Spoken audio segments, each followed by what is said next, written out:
दोस्तों, तो हालिया उत्तराखंड कैबिनेट की बैठक में एक फैसला दोस्तों लिया गया है जो कि है ध्वनि प्रदूषण से रिलेटेड। बहुत सारे महत्वपूर्ण फैसलों के बीच में ये एक फैसला मुझे काफ़ी महत्वपूर्ण लगा, जिसके अंदर अनावश्यक जो ध्वनि प्रदूषण है वो फैलाने पर अलग अलग दरों पर जुर्माना लगाने के बारे में बात की गई है। इसके अलावा भी कैबिनेट बैठक के अंदर बहुत सारे फैसले लिए गए, तो हम इस वीडियो के अंदर उन सभी फैसलों को विस्तृत रूप से देखेंगे और साथ में जानेंगे कि ध्वनि प्रदूषण क्या होता है, कैसे ये वाहनों से फैलता है, इंसान की श्रवण शक्ति क्या होती है, कितना एक आदमी सुन सकता है, कितनी ध्वनि की तीव्रता सुनने पर कानों को जो है दोस्तों नुकसान हो सकता है। ऐसे सभी साइंस रिलेटेड क्वेश्चंस भी हम देखेंगे और साथ में ये भी देखेंगे कि फैसले के अंदर क्या कुछ कहा गया है, कितने रुपए चालान की जो व्यवस्था है वो इसके अंदर रखी गई है। तो नमस्कार दोस्तों, मेरा नाम है पारस पंत और आप देख रहे हैं उत्तर पाठशाला। अभी तक अगर आपने चैनल को सब्सक्राइब नहीं किया है तो आप चैनल को सब्सक्राइब जरूर कीजिएगा और इस वीडियो को ज़्यादा से ज़्यादा दोस्तों शेयर भी कीजिएगा ताकि ज़्यादा से ज़्यादा लोगों तक इस वीडियो के माध्यम से ये जानकारी पहुँच सके। तो चलिए शुरू करते हैं। उत्तराखंड के अंदर जो शांत क्षेत्र हैं वहाँ ध्वनि के मानकों की सीमा के बाहर अगर प्रेशर हॉर्न है, लाउड स्पीकर है या अन्य किसी वजहों से ध्वनि प्रदूषण होता है तो लगभग 1,000 रुपये से लेकर के 20,000, 25,000, 30,000 और लगभग 50 से 40,000, 5 से 40,000 रुपये तक का जुर्माना जो है वो लगाया जा सकता है। अच्छा, ये जो जुर्माना लगेगा ये एक आदमी पे भी लग सकता है, किसी धार्मिक उत्सव पर लग सकता है या फिर किसी मनोरंजन कार्यक्रम जो है उस पर लग सकता है, कोई सांस्कृतिक उत्सव चल रहा हो उस पर, होटल है, भोजनालय है या विवाह समारोह के कोई हॉल हैं उन पर, या फिर औद्योगिक और खनन इकाइयों पर भी ये जो है जुर्माना लगाया जा सकता है। और इस जुर्माने की जो दरें हैं और जो श्रेणी है वो सब इसी आधार पर तय होगी कि अगर ध्वनि प्रदूषण एक व्यक्ति ने किया है तो उसकी कटौती या दर चालान की अलग होगी और औद्योगिक इकाइयों और खनन की जो दर है वो अलग होगी। चलिए अब देखिए, जैसे कि शांत, आवासीय, वाणिज्यिक और औद्योगिक जोन के हिसाब से जो है लिमिट लगा दी गई है। ठीक है, अगर बाय द वे कोई इलाका ऐसा है जैसे कि फॉरेस्ट एरिया है या आप कह सकते हैं जो गांव का एरिया है जहां बहुत लोग कम हैं, कोई आवासीय एरिया है जो एक रिहायशी एरिया है जहां लोग रहते हैं, कोई ऐसा एरिया है जो वाणिज्यिक एरिया है या कोई औद्योगिक जोन है, तो उसके हिसाब से सब जगह ऑडियो लिमिट लगाई गई है कि इतने से आगे की ध्वनि यहाँ नहीं होनी चाहिए। और ये जो है ये शुक्रवार को जो राज्य सचिवालय में कैबिनेट मंत्रिमंडल की बैठक होती है तीरथ सिंह रावत जी की अध्यक्षता में, उसी में ये फैसले लिए गए हैं। तो अभी जो है दोस्तों ये जो ध्वनि प्रदूषण विनियम और नियंत्रण नियम है ये प्रावधान जो है लागू किए गए हैं। देश के अंदर ये लिमिट पहले से सेटल्ड है, उसी हिसाब से उत्तराखंड में इन लिमिटों को लगाया गया है। तो मैं बात करूंगा देश की लिमिट जो है उनके ऊपर भी बात करेंगे हम। एक तरीके से अगर आप देखेंगे तो ये जो है पर्यावरण संरक्षण एवं जलवायु परिवर्तन विभाग, ध्यान दीजिएगा, पर्यावरण संरक्षण एवं जलवायु परिवर्तन विभाग जो है इसी का ये प्रस्ताव भी था और उसी में ये प्रावधान भी किए गए हैं। तो ऐसे 12 प्रस्तावों को जो है दोस्तों मंजूरी दी गई है कैबिनेट के फैसलों में। ये किसने बताया है तो ये भी आपको याद रखना है, जो शासकीय प्रवक्ता हैं अभी सुबोध उनियाल जी, उन्होंने इसके बारे में बताया। चलिए एक बार डेसिबल लिमिट देख लीजिए। अगर कोई शांत इलाका है तो वहाँ दिन में जो है लिमिट वो 50 और रात के समय 40 डेसिबल की है। आवासीय इकाइयों की बात किया जाए तो 55 दिन के समय और 45 रात के समय है। वाणिज्यिक क्षेत्रों में अगर आप देखेंगे तो 65 to 55 और औद्योगिक क्षेत्रों में 75 से 70। ठीक है, ये चीज़ आपको थोड़ा सा ध्यान रखना है। अच्छा, अब इसमें अगर आप दिन कहेंगे तो आप कहेंगे सर सुबह 6 बजे से रात के 10 बजे तक दिन का समय है और फिर रात के 10 बजे से सुबह 6 बजे तक रात का समय है। तो ये जो यहाँ रात का समय आप देख रहे हैं ये रात को 10 बजे से सुबह 6 बजे तक के लिए है। ये जो दिन का समय है ये सुबह 6 बजे से फिर रात के 10 बजे तक के लिए ये लिमिट है। अगर इस लिमिट को कोई क्रॉस करता है तो उसके ऊपर जो है चालान लगाया जाएगा। कहने का मतलब अगर कोई शांत इलाका है तो वहाँ अगर 50 से ज़्यादा की ध्वनि आती है दिन में और रात के समय 40 से ज़्यादा की ध्वनि आती है तो चालान होगा। ऐसे में जो नॉर्मल प्रेशर हॉर्न है वो इससे ज़्यादा की ध्वनि पैदा करते हैं, तो ऐसे में अगर आप बेफालतू का ये हॉर्न बजाते हैं तो इसके लिए भी चालान की व्यवस्था होगी। अच्छा देखिए, व्यक्ति अगर है कोई तो उससे पहले उल्लंघन पर 1,000 रुपये का जुर्माना लिया जाएगा। इसी तरीके से मनोरंजक संचालक जो है उनसे 5,000, होटल वालों से 10 और औद्योगिक और खनन संचालकों से 20,000 का जुर्माना होगा। तो जो फर्स्ट बार ध्वनि प्रदूषण होगा उसमें अगर कोई आम आदमी करता है तो उससे 1,000 रुपये लिए जाएंगे। वहीं कोई औद्योगिक घराना, कोई औद्योगिक वेग है, कोई खनन संचालक है तो उससे तकरीबन 20,000 रुपये का जुर्माना जो है ये पहली बार में लिया जाएगा। इसके अलावा कुछ और फैसले हैं कैबिनेट के जिनको हम बाद में डिस्कस करेंगे दोस्तों। पहले हम थोड़ा सा ध्वनि प्रदूषण की तरफ ही चलते हैं। देखिए, प्रदूषण क्या होता है? ऐसे तत्व, ऐसे कण जो उसकी शुद्धता को प्रभावित करते हैं वातावरण की। ठीक है, वातावरण की शुद्धता का मतलब हुआ कि कितनी ध्वनि सामान्य रूप से हमारे वातावरण में होनी चाहिए। अगर उससे अतिरिक्त ध्वनि होती है तो हम कहेंगे ये प्रदूषण हो रहा है, और जिसकी वजह से वो हो रहा है उसे प्रदूषक कहेंगे। ठीक है ना। और ये पूरी प्रक्रिया ही प्रदूषण होती है। इससे जीव जंतुओं पर असर होता है, निर्जीव वस्तुओं पर भी बुरा प्रभाव पड़ता है, इंसान पर तो पड़ता ही है। चलिए कारण देख लेते हैं। शहरीकरण और औद्योगिकरण, ये बहुत बड़े कारण हैं दोस्तों। अगर ध्वनि प्रदूषण की बात करेंगे तो इसे प्रॉपरली अगर आप डिफाइन करें तो आप कहेंगे अप्रिय या फिर कर्कश ध्वनि, ऐसी ध्वनि जो बहुत तेज हो और पसंद ना आए और हानिकारक हो, ऐसी ध्वनि को ध्वनि प्रदूषण कहा जाता है। अच्छा, किस किस वजह से ध्वनि प्रदूषण हो सकता है, तो आप कहेंगे सर यातायात के जो साधन हैं, कारखाने जो हैं, लाउड स्पीकर जो हैं, घरेलू उपकरण जो हैं, उनसे भी हो सकता है। जैसे आपने घर में देखा होगा ग्राइंडर चलता है, मिक्सी चलती है, जब भी टीवी बहुत तेज़ साउंड में चलता है तो आवाज़ इरिटेटिंग होती है। वैक्यूम क्लीनर है, एयर कंडीशनर है, कूलर वगैरह हैं। अभी आपने बहुत बार देखा होगा कि कई कुत्ते जब रात को भौंकते हैं तो वो भी बड़ी इरिटेटिंग साउंड होती है। ये सभी ध्वनि प्रदूषण के स्रोत हो सकते हैं। बहुत सारे जानवर भी ध्वनि प्रदूषण के स्रोत होते हैं। अच्छा, कुछ बहुत प्रभाव हम पहले देख लेते हैं कि अगर ज़्यादा समय तक किसी आदमी को ध्वनि प्रदूषण वाले इलाके में रहना पड़ता है तो इससे कानों पर, श्रवण शक्ति पर बड़ा ही बुरा प्रभाव पड़ सकता है। क्षति हो सकती है, बहरापन तक हो सकता है। इसकी वजह से जो है थकान, अनिद्रा, क्रोध और बहुत सारी चीज़ें देखने के लिए मिलती हैं। अगर आप देखेंगे तो एक ब्लड से रिलेटेड एक बीमारी है वैसोकॉन्स्ट्रिक्शन, जो रिफ्लेक्स होता है एक। ठीक है, वैसोकॉन्स्ट्रिक्शन जो है, इसके अंदर आपका जो ब्लड का सर्कुलेशन है वो बड़ा कम हो जाता है ध्वनि प्रदूषण की वजह से। इसके अलावा अगर आप देखेंगे तो आँख की पुतली जो है वो भी बढ़ जाती है, जिससे कि आपको दृष्टि दोष हो सकता है। गैस्ट्रिक सिक्रेशन ये कम हो जाता है। तो ऐसी कई सारी बीमारियां जो है इससे आ सकती हैं। जैसे आप देखेंगे डायस्टोलिक ब्लड प्रेशर बढ़ जाना है, चक्कर आना है, कार्डियोवास्कुलर इंजरी हो सकती है, अल्सर इन्फेक्शन तक हो सकता है। रिप्रोडक्टिव प्रॉब्लम्स जो हैं वो भी ध्वनि प्रदूषण की वजह से होती हैं। अगर आप देखेंगे तो एड्रीनलिन जो है ये जो है वो पहुंचने लगता है। तो एड्रीनलिन अगर लगातार बनेगा तो क्या होगा, चिड़चिड़ापन होगा, घबराहट होगा, स्नायु ऊतकों में तनाव, थकान, आवेश, चिंता, ये सारी चीज़ें आपको ध्वनि प्रदूषण से हो सकती हैं। ठीक है, हृदय रोग, अगर किसी को हृदय रोग है तो ध्वनि प्रदूषण उसके लिए बहुत ज़्यादा हानिकारक है। इससे होता ही है कि जो सेरिब्रो स्पाइनल फ्लूइड है उस पर काफ़ी ज़्यादा दबाव पड़ता है और इसकी वजह से ब्लड प्रेशर इंक्रीज़ हो जाता है। तो इससे हो सकता है हार्ट अटैक की जो संभावनाएं हैं वो बढ़ जाएं। उसके अलावा कोलेस्ट्रॉल बढ़ जाता है ध्वनि प्रदूषण की वजह से। इससे क्या होगा, जो रक्त वाहिनियाँ हैं वो संकुचित हो जाएंगी और हार्ट अटैक जो है उसका खतरा बढ़ जाता है। जो इससे बच्चे पैदा होते हैं उनकी मृत्यु हो सकती है दोस्तों, या फिर कम वजन के बच्चों का जन्म हो सकता है। अगर कोई महिला एयरपोर्ट के नज़दीक रहती है तो उसमें हम ये जो डिजीज़ है ये देख सकते हैं कि वहाँ रिप्रोडक्टिव सिस्टम जो है, या फिर बच्चे जब पैदा होते हैं तो वो अक्सर मृत पैदा होते हैं या उनका वजन जो है वो कम होता है। इसके अलावा अगर आप देखेंगे तो इस ध्वनि प्रदूषण की वजह से अगर आप देखें तो उल्टी दिशा में ब्लड सर्कुलेशन स्टार्ट हो जाता है, जिससे होता यह है कि मुंह सूखने लगता है। यानी कि अगर आप कहें तो डाइजेस्टिव ऑर्गन है, त्वचा, दिमाग, इनसे होने लगता है। ठीक है, अनिद्रा, अति तनाव, यकृत रोग है और भावनात्मक दबाव, चक्कर आना, ये चीज़ें होने लग जाती हैं। इयोसिनोफीलिया है, हाइपरग्लाइसीमिया है, हाइपोग्लाइसीमिया है, हाइपोकैलेक्सीमिया है, ऐसी कई सारी बीमारियां भी ध्वनि प्रदूषण से होती हैं। अब देखेंगे अगर आप सुपरसोनिक वायुयान, अगर आपने देखा हो जो सोनिक बूम करते हैं, अगर बहुत तेज़ी से चलने वाले जो वायुयान होते हैं उनकी वजह से खिड़कियों के शीशे तक टूट जाते हैं, मकानों को भी क्षति होती है, गर्भपात की संभावना होती है। तो ऐसी बहुत सारी चीज़ें हैं जो ध्वनि प्रदूषण के बड़े ही हानिकारक प्रभाव देखने के लिए मिलते हैं। चलिए, ध्वनि प्रदूषण की रोकथाम के भी कुछ उपाय हैं। थोड़ा सा इन उपायों को देखते हैं, उसके बाद हम देखेंगे जो राष्ट्रीय स्तर पर नियम, कायदे, कानून है वो क्या है, और आखिर इंसान की श्रवण शक्ति कितनी होती है, और थोड़ा बहुत हम ध्वनि के बारे में भी आज पढ़ेंगे। ठीक है। अच्छा, पहली चीज़ तो ये है कि ध्वनि प्रदूषण को हम जहाँ से वो स्टार्ट हो रहा है वहीं रोक दें, तो ये एक अच्छा उपाय हो सकता है। इसके अलावा अगर कोई मशीन ऐसी है जो बहुत ज़्यादा ध्वनि प्रदूषण करती है तो उसको हम रोक सकते हैं। या जैसे अगर कोई पंखा शोर कर रहा है तो उसमें क्या करें, ब्लेडों की संख्या बढ़ा के उसकी रोटेशनल स्पीड को कम कर देते हैं। इससे क्या होगा, जो हवा है वो प्रॉपर उतनी ही मिलेगी हमको और आवाज़ कम हो जाएगी। और जो अपनी शोर करने वाली मशीनें हैं उनमें हम इंसुलेटिंग मटेरियल लगा सकते हैं, ऐसा कुछ लगा सकते हैं जिससे कि आवाज़ कम आए। ईयर पफ पहन सकते हैं। ठीक है, इंसान अगर खुद को बचाना चाहे तो ईयर पफ वगैरह पहन सकता है।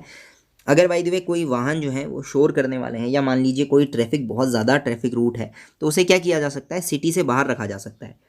दो पहिया, चौपहिया ऐसे वाहन बनाए जा सकते हैं जो कम आवाज़ करें। नियम, कायदे, कानून बना सकते हैं जिस पर अभी उत्तराखंड सरकार ने अमल किया है। हुटर्स और सायरन्स का प्रयोग जो है कम किया जा सकता है। सरकारी गाड़ियाँ जो हुटर्स बजाती हैं, सायरन बजाती हैं, उनको कम किया जा सकता है। रैली और जो धरना प्रदर्शन है इनको शहरी सीमा से बाहर किया जा सकता है, यानी कि एक एरिया बना दिया जाए जहाँ ये किया जा सकता है। पटाखों का प्रयोग जो है ये कम किया जा सकता है, ठीक है। इसके अलावा धार्मिक स्थलों पर लाउड स्पीकरों का प्रयोग कम किया जा सकता है, ठीक है। वृक्षारोपण जो है ये किए जा सकते हैं, क्योंकि ये क्या होते हैं, अवरोधक होते हैं। आपको ध्यान देना है, वृक्ष जो है ये ध्वनि प्रदूषण को कम करते हैं, क्योंकि ये अवरोधक का काम करते हैं, ध्वनि प्रदूषण को कम करने का काम करते हैं। बाकी जो मशीनें शोर करती हैं उनमें ग्रीस लगा दिया जाए तो भी ध्वनि प्रदूषण कम किया जा सकता है। चलिए अब देखिए, केंद्रीय प्रदूषण नियंत्रण बोर्ड जो है उसने भी कुछ मानक तय किए हैं। जैसे अभी आपने उत्तराखंड के मानक देखे, वैसे ही ध्वनि प्रदूषण के लिए कुछ मानक केंद्र की तरफ से तय हैं। अगर आप देखेंगे तो लगभग वैसे ही हैं जैसे उत्तराखंड के अंदर थे। देखिए, शांत क्षेत्र के अंदर 45 और 35 डेसिबल है, ये लिमिट्स हैं। इनको अगर आप क्रॉस करते हैं, जैसे कि आवासीय क्षेत्रों में 55-45, व्यावसायिक क्षेत्रों में 65 और 55 डेसिबल, और औद्योगिक क्षेत्रों में 75 और 65 डेसिबल, अगर ये लिमिट्स क्रॉस होती हैं तो राष्ट्रीय स्तर पर भी चालान की व्यवस्था है, और यही व्यवस्था अभी उत्तराखंड के अंदर भी लागू कर दी गई है। अब जिसके बारे में हम यहाँ बात कर रहे हैं, अगर आप देखेंगे डेसिबल आपने बहुत बार यहाँ पे पढ़ा, ये होता क्या है, तो ध्वनि की तीव्रता जो है उसको नापा जाता है डेसिबल के अंदर। अगर संक्षेप में कहें तो इसे डीबी लिख दिया जाता है, डेसिबल। तो ये एक तरीके से क्या हो गई, फिर शोर की तीव्रता हो गई, कितना तेज शोर है उतनी ज़्यादा डीबी इकाई होगी उसकी, ठीक है ना। अब इसे नापने के लिए जिस यंत्र का यूज़ किया जाता है उसे कहा जाता है लार्म बैरोमीटर, या ध्वनि की तीव्रता नापने का जो यंत्र है उसे बैरोमीटर भी बहुत जगह कहा जाता है, कॉमनली लार्म बैरोमीटर। अच्छा, अब इसको जिसमें पढ़ा जाता है जिस स्केल में, जैसे अगर आप देखेंगे भूकंप नापने के लिए हम रिक्टर पैमाने का यूज़ करते हैं, ऐसे ही जिस स्केल पर ध्वनि की तीव्रता पढ़ी जाती है उसे कहा जाता है लोगेरिथमिक स्केल, ठीक है। लोगेरिथमिक स्केल या लॉगरिथमिक स्केल या लॉगरिथमिक स्केल भी इसको कहा जाता है। चलिए, अगर मेनली बात की जाए तो वैसे बेल जो है, अलेक्जेंडर ग्राहम बेल, आपने सुना होगा ग्राहम बेल जी का नाम, ठीक है ना, बहुत कॉमन नेम है। इनके नाम पे ध्वनि की तीव्रता नापने की एक यूनिट बनाई गई, बेल यूनिट, और इसी बेल का 10वां भाग डेसिबल कहलाता है। 1/10 part of bel is decibel, ठीक है। तो इस तरीके से ध्वनि की तीव्रता को नापा जाता है। अच्छा, डेसिबल पैमाने पर शून्य ध्वनि की तीव्रता का वो स्तर है जहाँ से ध्वनि कानों को सुनाई देगी। तो अगर आप स्केल देखें तो डेसिबल में 0 जो है यहाँ से ध्वनि सुनाई देनी स्टार्ट होगी। वैसे प्रॉपरली बात की जाए तो 0 डेसिबल की ध्वनि इंसान सुन नहीं सकता है, ठीक है। तो 10 डेसिबल की ध्वनि की तीव्रता 1 डीबी की ध्वनि के बराबर हो जाएगी, ठीक है। इस तरीके से मतलब चलता जाएगा आपका। 20 डीबी जो है वो 100 गुनी होगी, 30 डीबी ध्वनि की तीव्रता 1000 गुनी, इस तरीके से जो है लिमिट्स लगती जाएंगी। अब देखिए, 0 डीबी की कोई ध्वनि है तो वो तो हम नहीं सुन सकते, क्योंकि अगर कोई सामान्य रूप से आपके सामने फुसफुसाहट करता है, ठीक है, तो ये 20 डीबी की ध्वनि होती है और बहुत नॉर्मल साउंड है, बिल्कुल 0 से जो साउंड होती है डीबी की वो हमें सुनाई नहीं देगी। अब आपके आसपास कोई फुसफुसा रहा है तो आपको 20 डीबी की साउंड जो है वो सुनाई देगी। अब हम जिस वे में बात करते हैं, मैं जिस अभी साउंड में बोल रहा हूँ वो होगी अप्रॉक्स 50 to 60 डेसिबल की, ठीक है। 50 to 60 डेसिबल है, और ये नॉर्मल होती है, ये इंसान के कानों को बुरी नहीं लगती है, इरिटेटिंग नहीं लगती है। अगर 70 डेसिबल की हो तो ये आवाज़ थोड़ी सी आपको तेज लगती है। 70 डेसिबल वो साउंड है जो अगर आपके फ़ोन पे कभी लगती है तो आप उसे कम कर देते हैं, ठीक है। अच्छा, 85 डेसिबल या उससे ज़्यादा की अगर ध्वनि है तो इससे फिर श्रवण दोष होने की संभावना है। तो अगर 85 डेसिबल क्रॉस हो चुकी है लिमिट, तो ये मान के चलिए कि अब ये आपके कानों को हार्म कर सकती है। इसका मतलब 70 डेसिबल की तेज ध्वनि है तो यहाँ से आपका प्रदूषण जो है वो स्टार्ट हो गया 70 डेसिबल से, ठीक है ना। अब देखिए, 130 डेसिबल से अगर ज़्यादा हो जाती है कभी गलती से भी, तो ये बहुत ज़्यादा घातक हो जाती है मानव के लिए। फिर आप कुछ भी कर लीजिए सुरक्षा उपाय, उसके बाद भी ये आपको बहुत हार्म करेगी। अच्छा, नॉर्मली 50 डेसिबल आपको लिमिट मान के चलनी है कि इतनी साउंड आपके कान के लिए ठीक है। 95 तो बहुत ही ज़्यादा तेज है। विशेषज्ञ कहते हैं कि 85 डीबी से ऊपर की ध्वनि में अधिक समय तक रहने से क्या हो सकता है, श्रवण दोष हो सकता है, ठीक है ना। चलिए थोड़ा सा एक बार हम ध्वनि क्या होती है इसको देख लेते हैं। ध्वनि एक तरीके से दोस्तों यांत्रिक तरंग है, ये वैद्युत चुंबकीय तरंग नहीं है, ठीक है। यह आपको ध्यान देना है, ये वैद्युत चुंबकीय तरंग ना होकर के यांत्रिक तरंग है, ठीक है। इसके अलावा देखिए, अब ध्वनि को अगर संचरण करना है तो उसके लिए माध्यम बहुत जरूरी है, मीडियम आवश्यक है। यानी कि अगर मीडियम नहीं होगा तो ध्वनि जो है वो संचरण नहीं हो पाएगी, ध्वनि एक जगह से दूसरी जगह नहीं जाएगी। अब देखिए, जैसे लाइट है या प्रकाश है, प्रकाश को माध्यम की आवश्यकता नहीं होती है। अच्छा, ये मैं किस बेस पे कह रहा हूँ, देखिए सूरज से धरती तक जब सनलाइट आती है तो बीच के इस जगह पे कोई भी मीडियम या माध्यम नहीं होता है, ना एयर होती है, कुछ भी नहीं होता है। तो इसका मतलब यहाँ से लाइट जो है वो बिना किसी वे के, बिना किसी मीडियम के धरती पर पहुँच सकती है। तो लाइट एक ऐसी चीज़ है जो बिना मीडियम के पहुँच सकती है। लेकिन जो साउंड वेव्स हैं दोस्तों, जो साउंड है या ध्वनि है वो इस पाथ को फॉलो नहीं करती, उसे मीडियम की आवश्यकता होती है। जब कोई माध्यम होगा तो उसके माध्यम से ही ध्वनि जो है वो आगे बढ़ सकती है। इसीलिए जो है दोस्तों निर्वात में या अंतरिक्ष में हम कहें तो वहाँ ध्वनि का संचरण संभव नहीं है। तो यहाँ आप देख भी सकते हैं, ठोस, द्रव, गैस और प्लाज्मा में तो ध्वनि का संचरण संभव है, लेकिन निर्वात में ध्वनि का संचरण नहीं हो सकता। एक चीज़ और याद रखेंगे, ठोस के अंदर सबसे ज़्यादा जो है स्पीड होती है ध्वनि की, तो ध्वनि की सबसे तीव्र गति ठोस में होती है, फिर द्रव में और फिर गैस में, ये आपको ध्यान रखना है। अब देखिए, द्रव, गैस और प्लाज्मा में ध्वनि केवल लॉन्गिट्यूडनल वेव में चलेगी और ठोसों में या ट्रांसवर्स के रूप में भी चल सकती है। ठीक है, तो लॉन्गिट्यूडनल या अनुदैर्ध्य तरंगें आपने पढ़ा हुआ होगा, तो अनुदैर्ध्य तरंगों से द्रव, गैस और प्लाज्मा में जो है चल सकती है और वहाँ अनुप्रस्थ नहीं चलेगी, जबकि ठोसों के अंदर यह अनुप्रस्थ भी चल सकती है और अनुदैर्ध्य भी चल सकती है। चलिए, इतना होप सो आपको समझ में आ गया होगा। अब सुनिए, जिस माध्यम में ध्वनि का संचरण होता है उसके कण भी अगर उसी दिशा में करेंगे तो हम क्या कहेंगे, अनुदैर्ध्य कहेंगे, और अगर ध्वनि की दिशा के लंबवत हो तो अनुप्रस्थ कहेंगे। ये आपने बिल्कुल पढ़ा होगा। ठीक है, इस तरीके से आप बनाते भी होंगे और फिर इस तरीके से आप ये ध्वनि जो है वो बनाते भी थे, तो ज़्यादा कोई इसमें बहुत बड़ी चीज़ नहीं है। अच्छा, अगर आप देखेंगे, अगर सामान्य ताप है, नॉर्मल टेम्परेचर प्रेशर की कंडीशन है, तो वायु में यानी कि एयर के अंदर, हवा में ध्वनि का जो वेग होता है वो होता है 332 मीटर प्रति सेकंड। ठीक है।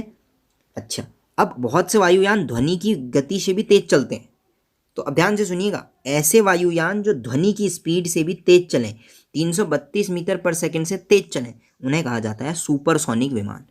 उन्हें क्या कहेंगे हम, सुपरसोनिक विमान। अच्छा, इंसान के जो कान हैं, अगर आवृत्ति की बात की जाए तो आवृत्ति के हिसाब से वो 20 हर्ट्ज से 20 किलो हर्ट्ज तक की जो ध्वनि है उसे सुन सकते हैं। ठीक है, इससे कम और इससे ज़्यादा की आवाज़ हमें सुनाई ही नहीं देती। तो 20 हर्ट्ज से 20 किलो हर्ट्ज तक की साउंड मानव कान सुन सकते हैं। अच्छा, अभी बहुत सारे जानवर हैं जो इससे ज़्यादा या इससे कम आवृत्ति की आवाज़ें सुन सकते हैं, कुत्ते, चमगादड़ वगैरह इसके एग्जाम्पल हैं आपके। ठीक है, और एक माध्यम से दूसरे माध्यम में अगर ध्वनि जाएगी तो उसके साथ भी प्रकाश की तरह ही परावर्तन और अपवर्तन की घटनाएं भी होती हैं। इसके अलावा देखिए, जो माइक्रोफोन होता है वो क्या करता है, वो ध्वनि को विद्युत ऊर्जा में बदलता है। उसके बाद फिर जो लाउड स्पीकर है वो क्या करता है, विद्युत ऊर्जा को ध्वनि ऊर्जा में बदल देता है। ठीक है, तो आप माइक्रोफोन में बोलते हैं, जब आप माइक्रोफोन में बोलेंगे तो क्या होगा, आपके साउंड एनर्जी निकलेगी और वो मैकेनिकल एनर्जी बन जाएगी। उसके बाद आप लाउड स्पीकर में जब बोलेंगे वही आवाज़ लाउड स्पीकर सुनेगा और उसको फिर से क्या कर देगा, साउंड में बदल देगा। इस तरीके से आपका ये है सिस्टम काम करेगा। चलिए, 1 सेकंड में जो तरंग है, ध्वनि तरंग है, वो कितने चक्कर लगा रही है, इसे ही आवृत्ति कहते हैं। ध्यान से सुनिएगा, 1 सेकंड में ध्वनि की तरंग ने कितने चक्कर लगाए उसे हम आवृत्ति कहेंगे, और इसकी मात्रा जो होती है उसको हर्ट्ज में नापा जाता है। एक होती है इंफ्रासोनिक वेव, अपश्रव्य तरंगें। अगर 20 हर्ट्ज से कम की कोई आवृत्ति है तो हम कहेंगे ये इंफ्रासोनिक है, ये आपको या हमें सुनाई नहीं देती है। फिर होती है सोनिक, जिसको श्रव्य कहा जाता है। ये 20 हर्ट्ज से 20 किलो हर्ट्ज के बीच की साउंड है। ऐसी आवृत्ति की जो ध्वनियाँ हैं उनको सामान्यतया मनुष्य सुनता है। ठीक है, फिर होती है अल्ट्रासोनिक, 20 किलो हर्ट्ज से आगे। ठीक है, 20 किलो हर्ट्ज से आगे जो है उन आवृत्ति की ध्वनियों को कहा जाता है पराश्रव्य ध्वनियाँ या अल्ट्रासोनिक। ये भी इंसान नहीं सुन सकता। एक होती है अतिध्वनिक, हाइपरसोनिक, 1 गीगाहर्ट्ज से भी ज़्यादा की आवृत्ति की ध्वनि होती है, और ये बहुत ही आंशिक रूप से किसी माध्यम में संचरित हो पाती हैं या प्रोपेगेट हो पाती हैं। ठीक है, तो ऐसी ध्वनियाँ इंसान नहीं सुन सकता। इंसान को केवल श्रव्य या सोनिक ध्वनियाँ ही सुनने के लिए मिलती हैं। ठीक है, होप सो इतना आपको समझ में आया होगा। यहाँ पे एक डायग्राम मैं आपको दिखा रहा हूँ। देखिए, ये होती है लो फ्रीक्वेंसी और हाई फ्रीक्वेंसी। ठीक है, अब देखिए, लो फ्रीक्वेंसी जिसकी होगी, यानी कि 1 सेकंड में जिस ध्वनि ने कम चक्कर लगाए होंगे उसकी लोअर पिच होगी, पिच बहुत कम होगी, तीव्रता बहुत कम होगी। अभी हाई फ्रीक्वेंसी जो है उसकी हायर पिच होती है, ये आप देख सकते हैं यहाँ पे। अब इसको देखिए, लो एम्पलीट्यूड और हाई एम्पलीट्यूड, जिसका आयाम ज़्यादा होता है तो वो हमको ज़्यादा तेज सुनाई देती है। ध्यान से सुनिएगा, लोअर पिच और हायर पिच तीव्रता की बात कर रहे हैं, तीखी ध्वनि जो सुनाई देती है उसकी बात। जबकि यहाँ पे जिसकी हम बात कर रहे हैं एम्पलीट्यूड, इसका मतलब होता है कि ध्वनि लाउड है या शांत शांत है, हल्के से बोला जा रहा है या बहुत तेज। बहुत तेज बोला जाएगा, ऊंची आवाज़ में बोला जाएगा, तो उसके लिए हम कहेंगे कि उसकी एम्पलीट्यूड बहुत हाई है, आयाम बहुत ऊंचे हैं। जबकि वही साउंड हमें तेज सुनाई देगी, तीखी सुनाई देगी, तो हम कहेंगे उसकी फ्रीक्वेंसी ज़्यादा है। कोई साउंड अगर हमें धीमे धीमे सुनाई दे रही है, हौले हौले से, तो उसे हम कहेंगे भैया ये क्वाइटर है या लो एम्पलीट्यूड की साउंड है। और अगर उसकी पिच हल्की है, हमें तीव्र नहीं लग रही है, तो हम कहेंगे ये लो फ्रीक्वेंसी वेव है। ठीक है, चलिए अब एक बार जो चीज़ें हमने छोड़ी थी उसकी तरफ चलते हैं। सबसे पहले तो मैं आपको बता दूं कि जो अपने ध्वनि प्रदूषण है, ठीक है, इसको कम करने के तरीकों के ऊपर हम बात करेंगे। अच्छा, इसके ऊपर तो हमने चलो बात कर ही ली है, ठीक है। तो हम अब एक बार थोड़ा सा ध्यान देंगे अपने जो अन्य फैसले लिए गए हैं कैबिनेट की बैठक में उनके ऊपर।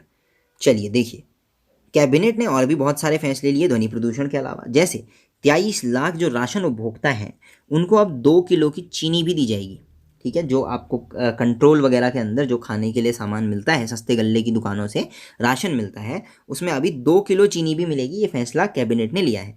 जो चीनी है वो जून, जुलाई और अगस्त तक मिलेगी और 25 रुपये प्रति किलो की दर से मिलेगी। इससे पहले 10 लाख APL उपभोक्ताओं को 3 महीने तक 20 किलो राशन देने का निर्णय भी कैबिनेट ले चुकी है। एक और चीज़ है हेमकुंड साहिब। ये हेमकुंड साहिब फूलों की घाटी के अंदर आता है, चमोली के अंदर। इसको इको सेंसिटिव जोन से बाहर करने की बात चल रही है। अब ध्यान से सुनिए, जो इको सेंसिटिव जोन है फूलों की घाटी का, उसके अंदर हेमकुंड साहिब आता है, घाघरिया आता है, लोकपाल मंदिर आता है। इनको कैबिनेट ने कहा है कि इनको अब इको सेंसिटिव जोन से बाहर रखा जाएगा, ठीक है। इस प्रदेश सरकार ने इसका एक प्रस्ताव जो है वो केंद्र को भेज भी दिया है और इस पूरे इलाके में अब आबादी नहीं है, तो इस हिसाब से इसका फैसला भी लिया गया है। इको सेंसिटिव जो ऐसे एरिया होते हैं दोस्तों जहां मानवीय हस्तक्षेप की आज्ञा नहीं होती है। अब देखिए स्वास्थ्य के ऊपर, अब आपने एक विधायक निधि का नाम सुना होगा, ठीक है। विधायक निधि के अंदर होता यह है कि 1 करोड़ रुपए का जो धनराशि है वो विधायकों के पास होती है, जिसे वो अपने हिसाब से खर्च करते हैं। इसके अंदर 25 लाख रुपए की जो राशि है, या 25 लाख से भी ज़्यादा जो राशि है, 25 लाख प्लस जो पैसा है, ये अब विधायक किस पर खर्च कर सकते हैं? मेडिकल कार्यों के लिए खर्च कर सकते हैं। ये इस कैबिनेट में फैसला लिया है। इसके अलावा नरेंद्र नगर इको पार्क की भी बात चल रही है, मुनि की रेती वाला जो है। तो नरेंद्र नगर मुनि की रेती हिमालयन पारिस्थितिकी सुधार जैव विविधता आजीविका संवर्धन संस्थान जो है हर्बल, इसको अब सोसाइटी मॉडल पर चलाने के ऊपर बात चल रही है। तो इसकी गवर्निंग बॉडी के लिए मुख्य संरक्षक जो है वो मुख्यमंत्री होंगे, वन मंत्री जो है वो इसके संरक्षक होंगे और क्षेत्रीय विधायक हैं जो वो सह संरक्षक होंगे।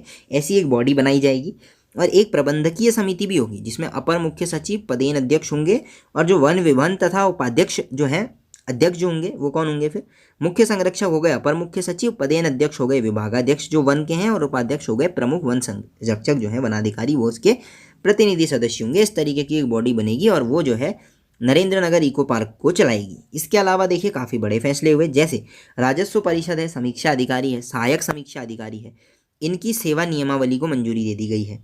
रामनगर में जो पुरानी तहसील की खाली भूमि है उसको जिला विकास प्राधिकरण ने बहुमंजिला पार्किंग बनाने के लिए जो है वो लेगा।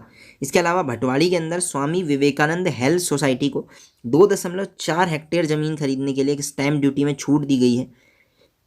फिर आप देखेंगे जगजीतपुर में हरिद्वार मेडिकल कॉलेज जो बनने वाला है उसके लिए जो अमाउंट है वो बढ़ा दिया गया है, 538 करोड़ रुपए के करीब कर दिया गया है राज्य सरकार ने। हरिद्वार, पिथौरागढ़, रुद्रपुर मेडिकल कॉलेज में जो संविदा के आधार पर है उनमें प्राचार्यों को वित्तीय और प्रशासनिक अधिकार भी दे दिए गए हैं, ठीक है। मेला अस्पताल हरिद्वार को मिलने वाली जो MRI मशीन केंद्र है उसको दिल्ली से अभी जो है वो भी लाए जाने की बात हो गई है। फिर आप देखेंगे तो जल जीवन मिशन में अभी 2 करोड़ रुपए तक की कार्य की तकनीकी परीक्षण को मंजूरी जो है वो दे दी गई है और इसका अधिकार भी अब शासन किसको देने वाले हैं? जिलाधिकारी जी को देने वाले हैं। तो इस तरीके के बहुत से फैसले जो हैं कैबिनेट के अंदर दिए गए हैं। मेजर जो इशू था वो दोस्तों ध्वनि प्रदूषण से था। होप सो आपको ध्वनि क्या है ये समझ में आ गया होगा, ध्वनि प्रदूषण कैसे होता है, कहाँ होता है और कैसे उसकी रोकथाम की जा सकती है, ये आपको समझ में आ गया होगा। बाकी आप इस नंबर से व्हाट्सएप के अंदर कोई भी क्वेरी जाननी हो तो जान सकते हैं। नीचे कमेंट के अंदर देखिए वहाँ आपको लिंक मिल जाएगा, डिस्क्रिप्शन में भी लिंक मिल जाएगा आपको। तो आप हमारा टेलीग्राम ग्रुप और व्हाट्सएप ग्रुप ज्वाइन कीजिए ताकि ये जो PDF है ये आपको